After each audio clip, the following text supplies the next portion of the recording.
கையா தூக்கி நின்று உன்னை இடிக்காம வருவாரு. உள்ளெல்லாம் போவாது.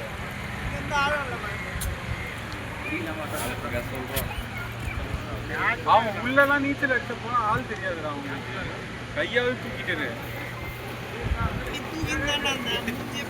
வா வா வா வா. ஆள் இருக்கு ஆள் இருக்கு.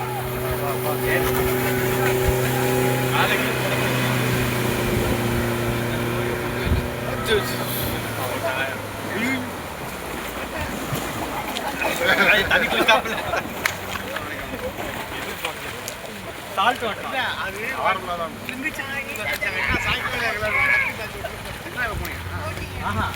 இது வந்து இப்போ போறோம். வா இதுவாக நல்லா தான் பண்ணி ஒன்று மட்டும் ஸ்பீட் போட்டுனா யாருன்னா போனாங்கன்னா உட்காந்துக்கலாம். லைஃப் நம்ம பேசிக்கலாம். அது ஈரம் ஆகாது. அப்படியே ஏறி உட்காந்து ஸ்பீட் போட்டு போ.